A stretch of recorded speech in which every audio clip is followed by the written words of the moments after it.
Alrighty, so I would like to practice the scaffolding approach. So if I were doing this with a child, we would first start with consonant sounds. I would probably start with some that are easier for children to make. If a child has a childhood apraxia speech, and it means that they're having a hard time with motor movements, so their brain is having a hard time to tell their mouth and their lips and their tongue how to move. So I would first start with those easier sounds like p, p, p, and maybe a D, d, d, d. So the child can start to learn different sounds, and then we build upon that sound that he learns until we get to enough sounds to make words. So let's practice together. Okay, Tommy, I would like you to make the p sound. Okay, so when we make the p sound, we put our lips together. And we're almost blowing air, so you should feel a puff of air in your hand. I would probably even let him take a tissue and put a tissue to his nose. So when he says that, air pushes the tissue away. So after we practice and he has the sound down, we would maybe add another consonant. So maybe D for dad. So maybe for D, I would say bite, d, d, d, because we keep our jaw really steady for the D sound, d, d, d.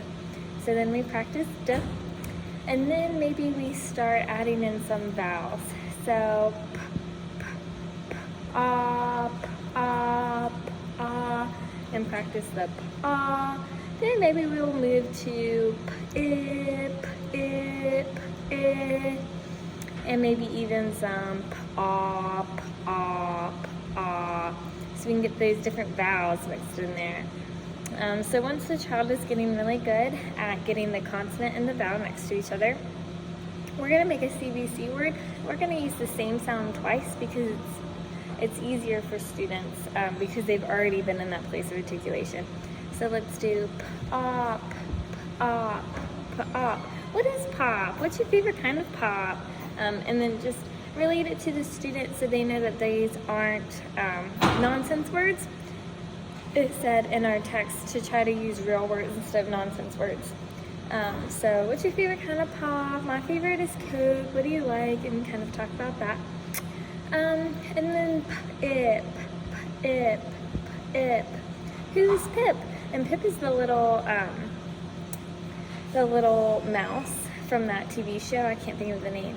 So then I would probably get out like a little mimic of that animal and be like, this is Pip, this is Little Mouse, and let them like practice saying Pip's name. So then we have Pop and Pip. So the student's getting really good practice with those specific sounds. So let's move back to the D. So I said bite for D, D, D, D. So our jaws stay in the same place, D, D, D, D, ah, D, ah, D, ah. So now we're moving to the CV, D, ah, and then D, ah, D, ah, D, ah. And practice some of those sounds, D, I, D, I, D, I. Once the student is getting really good at the CV, we're going to move into CVC. So, dad, dad. Who's dad? Making sure to relate it back so the student knows that these aren't made up words. Dad.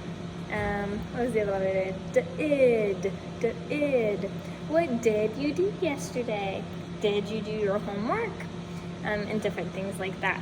So I really like this approach to apraxia speech because it starts with teaching students something that they can become comfortable with, maybe a couple of those consonants, and then building off of that. So they're constantly getting more comfortable with C, then CV. Once they get those CVs down, we're going to move to CVC. Then it keeps relating it back that they're real words and not made up words, which I really like.